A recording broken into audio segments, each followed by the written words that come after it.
Okay, you guys, what is up? The King of Lightning is gonna do a Naruto Rant video, and the reason why I'm doing this video is because I had a conversation with one of my friends last night via text message. All right, and we were talking about, well, basically, my friend, he's a Naruto reader just like me. However, he's very sporadic. He reads 10 chapters and then like stops reading, then comes back to it later on. And the thing is, at this point in time, he's on the same chapter where Madara summons that giant forest. His Susanoo has legs. He creates these pollen spores that put the Kages to sleep. Well, the thing is, if you remember, in that chapter, there was a scene where Inoki has a flashback / dream, where he's talking to the first Tsuchikage about the foundation and the will of Iwagakure, the village hidden in the rocks. I believe it's rocks or stone, not too sure, but doesn't really matter, right? Let's say rocks, okay? Now the thing is, my friend asked me the question. He's like, yo dude, why isn't it that Kishimoto talks about the foundation of the other hidden ninja villages? That was a very, very good question. Why isn't it that Kishimoto explores the foundation of Sunagakure, the village hidden? And you know what? Let me go by this right now like this, okay? If you don't know, now you know. Naruto comprises of 5 major nations: fire, thunder, wave, stone, and wind. I believe that's the 5 major nations, alright? I'm not too sure on that, okay? Now, the thing is, amongst the 5 major nations, each one has their own shinobi village, and thus considered to be the 5 great shinobi villages. We have Konohagakure, which is the village hidden in the leaves. We have Kumogakure, which is the village hidden in the clouds. We have Sunagakure, the village hidden in the sand. We have Iwagakure, the village hidden in the rocks. And we have Kirigakure, which is the village hidden in the mist. These are the 5 major shinobi villages that comprise Naruto. A majority of the conflict and a majority of the ninja action that we see in the series comprises with these major nations and with these major shinobi villages. Now, you would think that it would be important to talk about the foundation of each nation, considering the fact that each nation does have gravity on the series. Each nation comprises of the world of Naruto, at least when it comes to the shinobi aspect. I mean, take a look at the joint shinobi forces. The joint shinobi forces comprise of ninja from the village hidden in the leaves, the village hidden in the mist, the village hidden in the rocks, the village hidden in the clouds, and the village hidden in the sand. These 5 major nations. So, and the thing is that when you take a look at Naruto, the series, the first half of Naruto, actually, you know what? No, let me deviate, okay? The thing is that when we see Kishimoto, he went in depth with the foundation of Konoha. The foundation of Konoha is basically, you know, the whole entire thing with the Uchiha clan joining the Senju, and then they created a union, and that was the foundation of Konoha, the union between the Uchiha and the Senju. Okay, and then after that, he goes very in depth with Hashirama Senju himself, the first Hokage, his abilities, his powers, you know, what he represented as a whole, and so on and so forth. He does not do the same justice, or he does not give the same justice for the other for the other 4 major nations. Okay, we know nothing about the first Raikage, nothing, zilch, donut.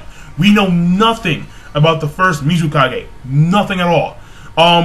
The first Kazekage apparently was a ninja who had great power, and apparently all the shinobi clans that lived within the desert, he took them, he brought them all together, and then created the village hidden in the sand.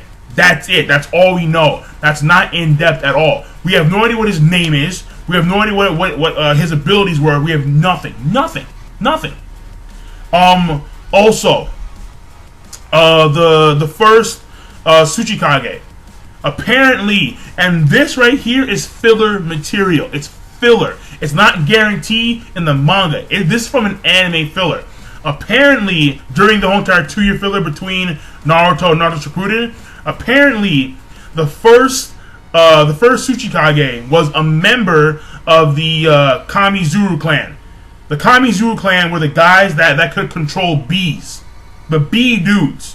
Apparently, the first Tsuchikage was a person who was a member of the bee controlling clan, the Kamizuru clan. So, but Kishimoto never explores in this. He never explores in any of the other villages with the exception of Konoha. And this stems from the clan system, which is, I think, one of Kishimoto's biggest missed opportunities. One of his biggest missed opportunities. Because the thing is that if you remember, he talks about the clans and how back in the day before there were villages. Oh, actually, no. Let me deviate. Okay, if you remember the whole entire story with the Sage of Six Paths, he sealed the Jubi. He sealed the Jubi's body in the moon, and then he created the 9. He created all the tail beasts using the Jubi's chakra, and so on and so forth. He had 2 sons, one with the sage's eye, the other with the sage's body, and then those two sons had direct clans, which were like the Uchiha and the Senju. Well, basically, the Uchiha are direct descendants of the older son, while the Senju are direct descendants of the younger son. That's the way it works. Okay. Now, if you remember, during that time period, the only clans Kishimoto ever talks about are the Uchiha and the Senju. But apparently there's a buttload of other clans that he never, ever, ever addresses. Never. Not once. In my opinion, Kishimoto should have done a filler. No, not a filler. Whoa, not a filler. He should have done an arc explaining the clan system and which clans comprise which villages. Okay? Like, think about it. We know that the Uchiha and the Senju, ultimately speaking, he talks about the Uzumaki clan too, but the Uzumaki are not as famed or not as mentioned as the Senju and the Uchiha. These are the 2 most prominent clans. And the way I see it is that when Konoha was first founded by the Uchiha and the Senju, how do the other clans join in? Like, at what point do the Nara, at what point do the Akamichi, the Hyuga, when do these guys hop in? Like, is it like imagine that, all of a sudden, all these Hyuga come walking in, like, yeah, Konoha, we're here, where? Like, no, like, what the fuck? Like, I don't think it worked like that. No. I don't see it working like that because it doesn't make any sense.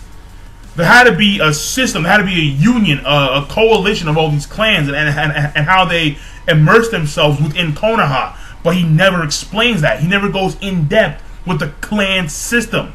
We have no idea which clans compromise the other villages.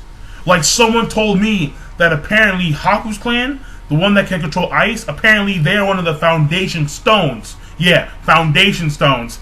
They're one of the foundation stones of the village hidden in the mist. But we have no idea.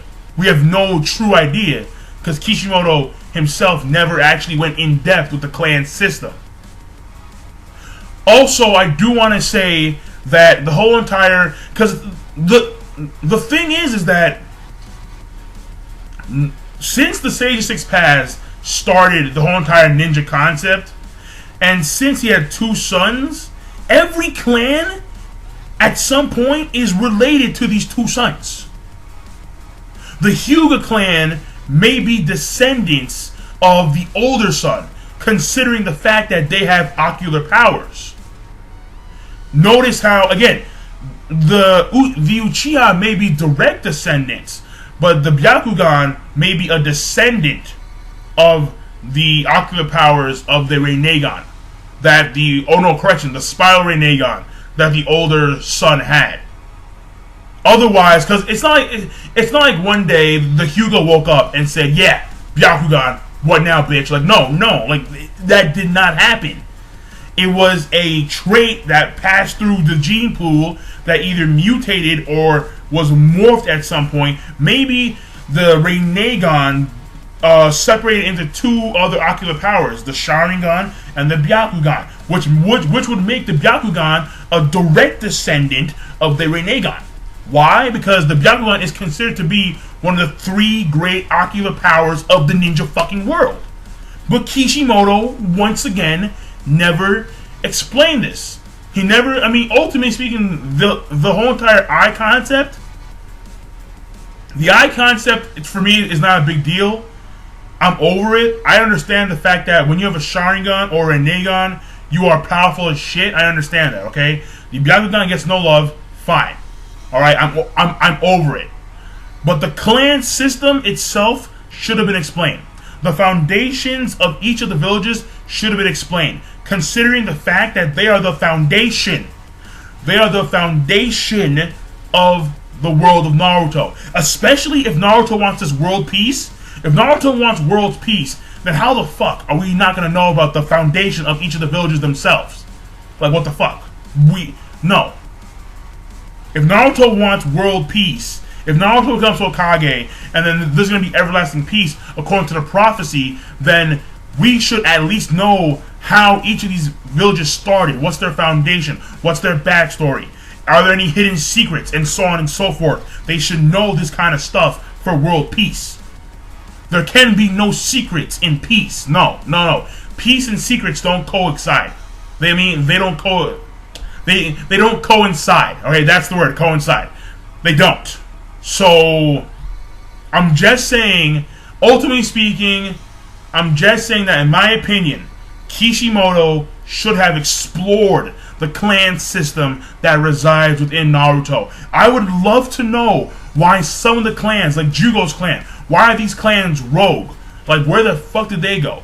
Like, how come they didn't join any of the other, like, shinobi villages? How come there are villages like the Waterfall Village, like the village hidden in the rain, or the village hidden in the grass, that basically are never, actually these villages themselves are never talked about, with the exception of the village hidden in the rain, because that's where the Akatsuki come from. The Sound Village was somewhat talked about, but not that much. That was actually filler material right there, I believe so. But the village hidden in the grass, we know nothing about. Nothing. Donut. Like, what the fuck, Kishimoto? What the F? Kishimoto never fully explores his world. He never goes into the detailed history of his own world. He never does that. And if he does do it, it's usually related to the Uchiha or the Senju. And maybe the Uzumaki once in a while, but then they got wiped out, so screw them. There's still a few members straggling around, but he